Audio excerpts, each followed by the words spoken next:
ចេកអាំងបងប្អូនបើយើងនិយាយទៅគឺជាអាហារសម្រន់មួយប្រភេទដែលមានរសជាតិឈ្ងុយឆ្ងាញ់ខ្លាំងមែនតើយើងមើលទៅគឺធម្ម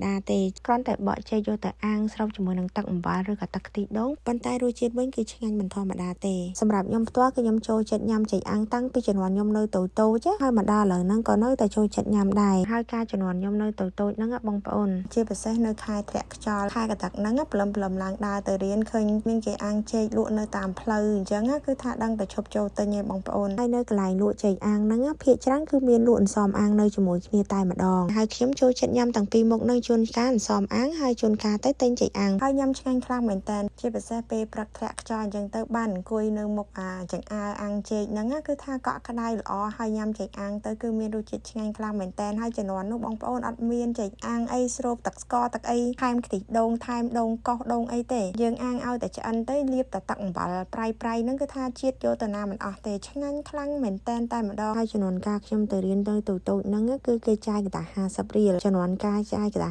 50រៀលចេកអាំងមួយចង្កាក់អញ្ចឹងគេលក់50រៀលលុយខ្មែរហើយអន្សមអាំងហ្នឹងមួយ50រៀលក្រោយមកទៀតគេឈប់ចាយកតា50គេឡើងចាយកតា100គេលក់អន្សមអាំងមួយ100រៀលចេកអាំងមួយចង្កាក់100រៀលចំនួនហ្នឹងគេលក់ថ្លៃអស់ហើយបងប្អូនគឺថានំអន្សមអាំងមួយ100រៀលចេកអាំងមួយចង្កាក់100រៀលហ្នឹងឯងនិយាយទៅសម្រាប់ចេកអាំងនេះគឺខ្ញុំចូលចិត្តតាំងពីជំនាន់ខ្ញុំនៅតូចរហូតមកដល់ឥឡូវគឺថានៅតែចូលចិត្តចេកអាំងនឹងដដែលនិយាយទៅមកដល់ឥឡូវហ្នឹងក៏ដោយឲ្យតែពេលខ្ញុំឃើញចេកណាំវាគឺខ្ញុំតែងតែទិញយកមកអាំងហើយតែឲ្យតែអាំងចេកលើកណាគឺនឹកដល់កុមារភាពកាលពីជំនាន់ខ្ញុំទៅរៀននៅទូចនឹងតែម្ដងរសជាតិឆ្ងាញ់មិនអាចបំភ្លេចបានទេហើយចេកហ្នឹងបើសិនយើងយករឿងទុំមកល្មមហើយគេយកទៅហារឿងសពប់ហើយបានយកមកអាំងភ្លើងតិចហ្នឹងពេលដែលយើងអាំងតាមស្រួលចឹងទៅចេកយើងអាំងឆ្អិនដល់ក្នុងបានល្អអត់មានជាតិចត់គឺថារសជាតិផ្អែមធម្មជាតិចេញពីចេកហ្នឹងលាបតែទឹកអំបិលតិចមកគឺថារសជាតិឆ្ងាញ់មិនអាចកាត់ថ្លៃបានតែម្ដងហើយនៅស្រុកនេះពិបាករកចេកណាំវ៉ាបន្តិចជួនកាលមានជួនកាលអត់ផ្សារខ្លះមានផ្សារខ្លះអត់មានទេអញ្ចឹងហើយនេះបងប្អូនខ្ញុំទិញចេកបែបនេះបងប្អូនគឺជាប្រភេទចេកធំវែងមិនដឹងថាស្រុកខ្មែរយើងហៅអីទេនៅស្រុកខ្មែរយើងដឹងមានអត់ទេចេកប្រភេទនេះតែខ្ញុំនៅស្រុកខ្មែរដូចជាមិនសូវឃើញមានទេឃើញមានតែចេកណាំវ៉ាចេកមាសស្នួនចេកអំបងពណ៌ខៀវហើយនឹងចេកស្នាប់មុខអីអញ្ចឹងទៅតែសម្រាប់ចេកនេះខ្ញុំមិនដឹងថា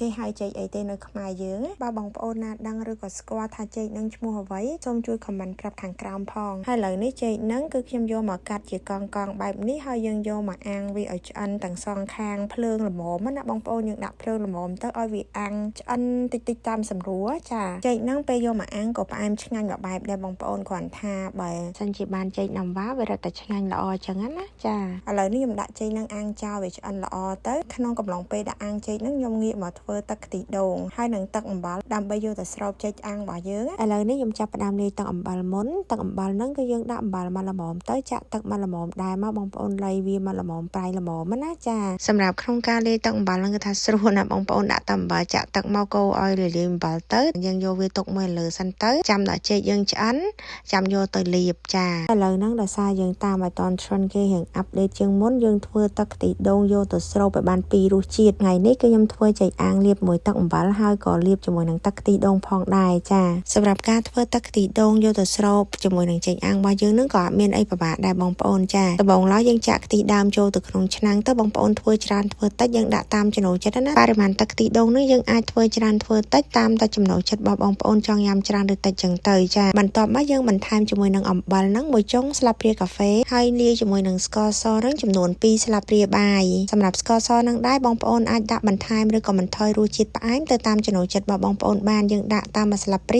ឬក៏2ស្លាបព្រាបាយសិនទៅតាមបរិមាណទឹកខ្ទិះដូងរបស់យើងហើយយើងភ្លក់មើលយករសជាតិផ្អែមមកល្មមដែលយើងចង់បានទៅបន្ទាប់មកខ្ញុំក៏បន្ថែមជាមួយនឹងស្លឹកតើយនឹងចំនួន1ស្លឹកទៅ2ស្លឹកទៅដើម្បីឲ្យទឹកខ្ទិះដូងរបស់យើងនឹងមានក្លិនក្រអូបឈ្ងុយហើយបន្ទាប់មកខ្ញុំក៏លាយជាមួយម្សៅឆាចំនួនកន្លះស្លាបព្រាបាយផងដែរដើម្បីឲ្យទឹកខ្ទិះដូងរបស់យើងនឹងរាងខាប់បន្តិចចាបន្ទាប់មកយើងចាក់ទឹកប្រហែលជា2ទៅ3ស្លាបព្រាបាយដើម្បីលាយមួយម្សៅឆាហ្នឹងឲ្យបានរលាយសព្វល្អសិនចាំយើងចាក់ចូលទៅក្នុងខ្ទិះដូងរបស់យើងបន្ទាប់មកយើងក៏កូរច្របល់គ្រឿងផ្សំទាំងអស់ហ្នឹងចូលគ្នាជាមួយនឹងទឹកខ្ទិះដូងរបស់យើងហ្នឹងឲ្យបានសព្វល្អរួចហើយយើងបើកភ្លើងចង្ក្រានរបស់យើងក្នុងកម្ដៅក្តៅល្មមទៅយើងចាប់ផ្ដើមកូរទឹកខ្ទិះដូងហ្នឹងឲ្យជាប់ដៃរហូតទាល់តែទឹកខ្ទិះដូងរបស់យើងហ្នឹងឡើងពុះហើយខាប់មកល្មមរហូតដល់ឆ្អិនណាបងប្អូនចាបន្ទាប់មកខ្ញុំស្រង់យកស្លឹកតើយចេញ ហើយបន្ទាប់ពីស្រង់យកស្លឹកតើយចេញហើយយើងដាក់កាកដូងសរសៃដូងកោសយើងចូលទៅបងប្អូនចាហើយសរសៃដូងកោសហ្នឹងយើងជ្រើសរើសយកសរសៃដូងកោសដូងដែលចាស់សាគាមកល្មមមកកុំឲ្យយកដូងទុំបងប្អូនយកសាច់ដូងចាស់រៀងទន់ល្មមមកបានយើងដាក់ចូលទៅពេលដែលយើងស្រោបដូចចេកញ៉ាំមួយចេកអាំងរបស់យើងនឹងទៅគឺថាខ្ទិះឆ្ងាញ់ទន់